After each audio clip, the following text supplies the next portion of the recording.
I am Jonathan Frakes, and you are watching TrekCulture.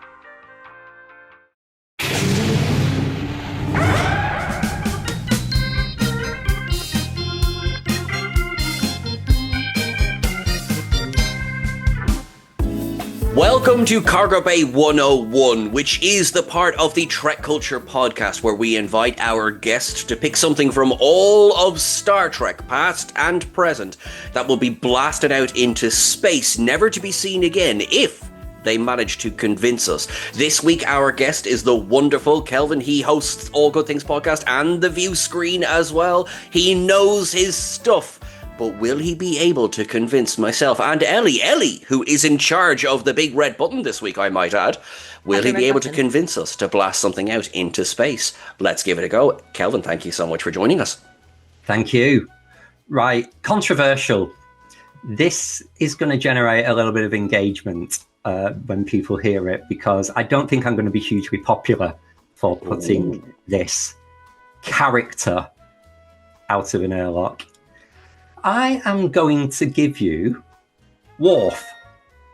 Now, okay. I'm not saying I dislike the character of Worf. I just find when we look at all of Star Trek and all of its characters that have become our heroes over the years, Worf is the character that I always think, I don't think I'd want to meet him. He's so anti what I represent. I find he's got a huge amount of toxic masculinity about him. My favourite ever Star Trek character is Jadzia Dax, and I think they are one of the worst pairings in all of Star Trek. She just became Mrs. Worf after they were put together, so she lost a lot of her authenticness. If you were ever in the mood to go back and watch the Risa episode, Let He Who Is Without Sin, you go and count those red flags on display in that episode for a relationship of coercive control, gaslighting, controlling behaviour. It is shocking. Looking for a VPN? Well, we've got a great deal from Nord. Get 73% off and 3 months extra free. Just click the link in the description down below.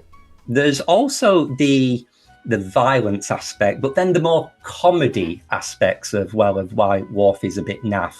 He gives all of these suggestions that are never listened to. Nobody ever chooses Worf's great idea on the bridge. It's always Data's. You've got all of the jokes that are running about him being such a terrible father to Alexander. So all of these things roll together. Also, creeping in there that I was a huge and remain Tasha Yar fan, so I'd be interested massively on knowing the what if universe of if Tasha didn't meet that fate. I am putting all of those views into a nice little nutshell and saying, let's eject Worf. Interesting. Okay. All right. You raise a lot of very good points there. I knew as soon as you said, Worf was like, he's going to mention the Rise episode, isn't he? Because, I mean, it's just indefensible.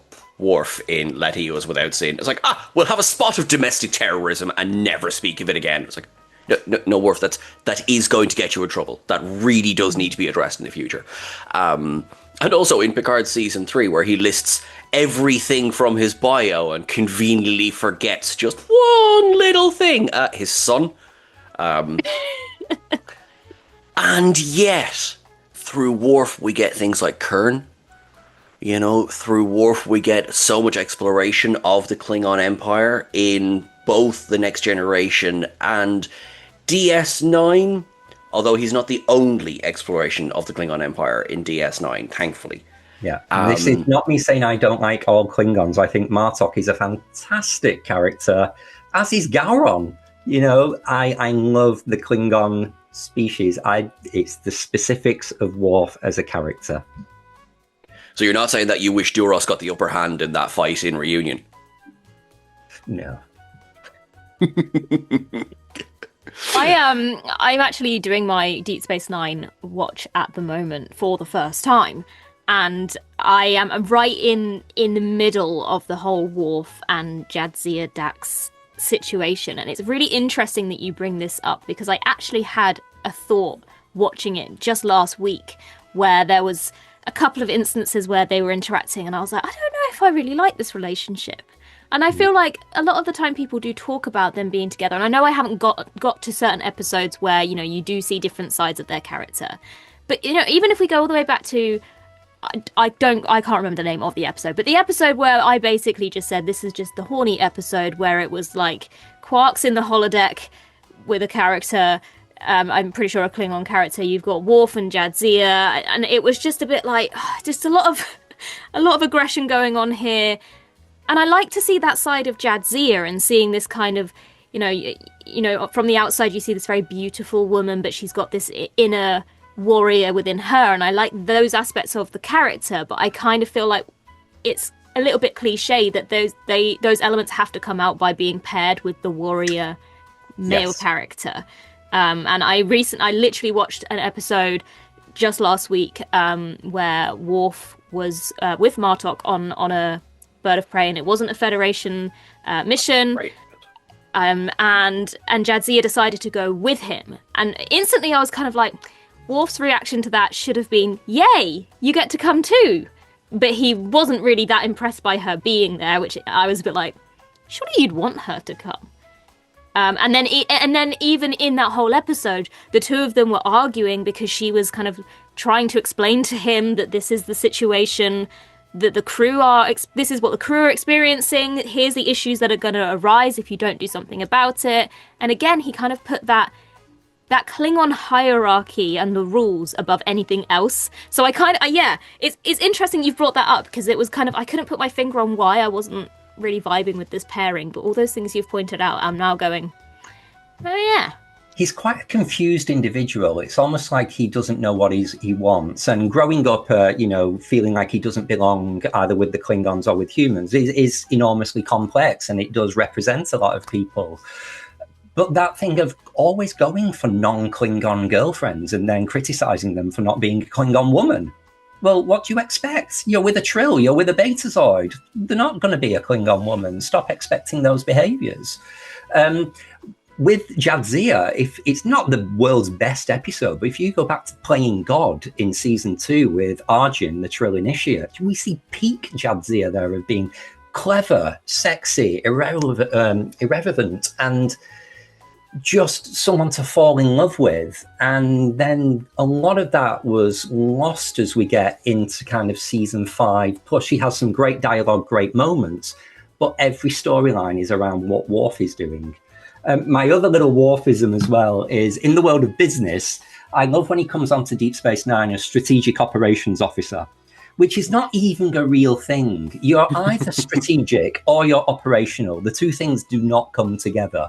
And all he seems to have to contribute in those first 4 episodes is, as strategic operations officer, I cannot guarantee the safety of Deep Space Nine. Walks off. Great, thanks for that. So, what even is he doing there? Yeah, I think when I started Deep Space Nine, obviously he's not there from the beginning, and I was looking forward to him joining because I wanted to see that familiar character that I knew. And once he did arrive, I was kind of expecting him to have this really important role. And as I say, I haven't quite finished yet, so maybe that's yet to come. But I'm still kind of waiting for him to have his importance. What's his relevance to being here? Why did they bring Worf in? What are they going to do with him? Because at the moment, yeah, he's there. Mostly to complain. Like, I can't sleep on the station. I've got to go sleep on the Defiant because it just doesn't work for me. I need to go and have my own ship to sleep on. Okay. You get special treatment. Okay. I love this. You're coming around to my thinking. I am. Do you know what? When you first said it, I was like, what? You can't get rid of Worf? That's offensive. You're very convincing. I was just last week, obviously, we did the retro episodes for Encounter at Farpoint. So you get from episode 1, Worf being denied. Literally, it's right there in the beginning. There's at one point where, like, Q appears on the view screen and Worf pulls a phaser and Picard just goes, "Do you intend to blast a hole in the view screen?" It's like, you try to protect the ship, mate. Like, all you can do is run Worf. Actually, maybe that's what the problem is. All they did is just browbeat him for 7 years on the Enterprise. So by the time he gets to Deep Space Nine, he's just like, well, I'm not going to give my opinion because you're just going to tell me no, aren't you? I don't know. Which I kind of, I could understand that. And then I do wonder if we go all the way back to season 1, because we had Tasha and Worf. I wonder what the day one long-term plan for Worf was. Because he steps into Tasha's role, becomes chief of security, and it seems like, oh, well, this was the role he was meant to be in. But obviously he wasn't, because Tasha was there. So I wonder what the long-term plan for Worf was. Was there even one? Because he was only a recurring guest for the first few episodes, and then it was the popularity that they gave him more to do. So who knows? Was he even supposed to remain? I think it would have been interesting. It's kind of cliche that they put the warrior character in the role of the chief of security, and how interesting would it have been to have seen him in a completely different role. Obviously when we get to Voyager, we've got B'Elanna as an engineer, so to see Worf not playing that typical role that you expect of the warrior character, but to have seen him perhaps as a science officer or working in sickbay, like that could have actually given complete different elements of the character and shown the human elements of his upbringing. Probably not the best counselor, though. Maybe not. But you know what I mean? Like, they played into his Klingon attributes, but maybe not so much in the fact that, yes, he is Klingon, but he was raised by humans. So why are we not seeing those human elements of the character that would be probably more predominant in him if that's how he's been brought up, and show that conflict, and maybe see some pushback from the crew who might not want to go to a physician, let's say, who is Klingon, because they don't feel that he's going to be the most helpful, but actually he was brought up in this very different environment, and him struggling with that and to be accepted, and that could have been a very different but interesting avenue to go with the character. I think no. I think I'm hearing it. One thing that's never really gelled for me is how Klingon Worf became, based, as you say, on the fact that he had no Klingon, influence. And not that everybody will always turn out exactly like their parents, obviously not. But it was always a bit like, I'm going to take your word for it that you were raised by humans, as opposed to I can see the influence on the character. Yeah, like you see the influence of the Federation and Starfleet on him, and in terms of how he would approach the situation as a Starfleet officer. But, he wasn't raised from being a child on Starfleet morals, and, he came into that later. But so show us those kind of more the human in him as opposed to the Starfleet in him. The things that have literally been ingrained in him. I'd like to hear the opinion of maybe someone who has been raised as an adoptive child, who from a different culture, how much kickback there is against your adoptive family and your culture, and your longing to know where you came from. And then the tragedy of when you finally do meet other people from that culture, they say you're not Klingon enough, or whatever the case may be. So being rejected, not wanting to accept the world that you're in and being rejected by the world you want to be in, it would be heartbreaking and it would be very complex. But like you've just said, Ellie, I don't think that is the narrative they took us down in Star Trek, which would have been much more richer for the character. I think they definitely did a better job, as I say, with B'Elanna and the conflict of being half human, half Klingon, and the way that she felt that her dad couldn't accept her because she was too Klingon. Her mum was always trying to make her more Klingon. Like, that was more interesting, and you can see how that shaped her as a character and the way that she feels and interacts with certain situations. And for Klingon balance, I will say B'Elanna is one of my favourite characters in Star Trek. So there's the yin and the yang there for the Klingons. Do you know what? I'm very interested to see what they do with Jaydan in Starfleet Academy, because his dream is to be a doctor, isn't it? Or at least a scientist, and that's kind of his in his wee character tease that we've got. So, which is obviously not the warrior cast, not your typical Klingon. So I'm really interested to see what, taking from the wins and the losses with Worf, the wins and the losses with B'Elanna, characters like this, of what that can now inform a character like this as well. And will he get as epic an intro as, I am Worf, House of Roshenko, Bane to the Duras family, drinker of tea. So, Ellie, what do we think? Has Kelvin convinced us to blast Worf out into the vacuum of space? You are the one with the button. You are the one who can decide this week. Wow. The button. Well, do you know what? When you first said it, I was absolutely ready to be like, no, you can't get rid of Worf. But having listened to everything you've said, I feel like you've been very convincing. And I kind of am looking at Worf in a very different way now. So I think, let's be controversial. And let's blast Worf. Do you agree, Sean? Far be it from me to go against the majority. Let us blast Worf out into space and hope that Alexander finds a better father. Okay, we've got the button. We're going.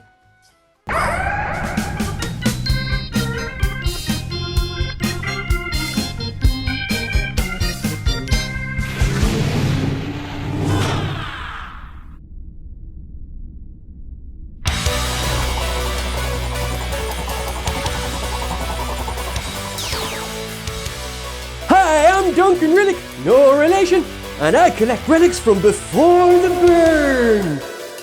Thanks to a temporal wormhole, I now have an unlimited supply of TrekCulture t-shirts, and I'm selling them to you! You could be wearing this stylish down and up t-shirt. Or, how about this fish watching design? Bright yellow on black, the colors I'd use in thumbnails, I tell you that for nothing. I plan to take these designs and transfer them via quantum duplication onto hats, mugs, and posters. So look out for those. Ah! Treat this unlimited supply as a limited time deal. Get your t-shirt quick. Who's your daddy?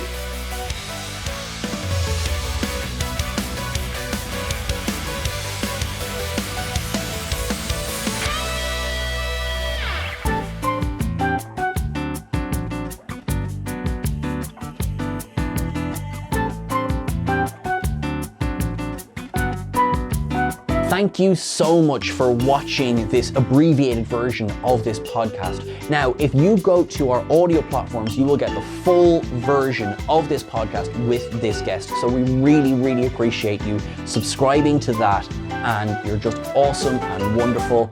Thank you so much.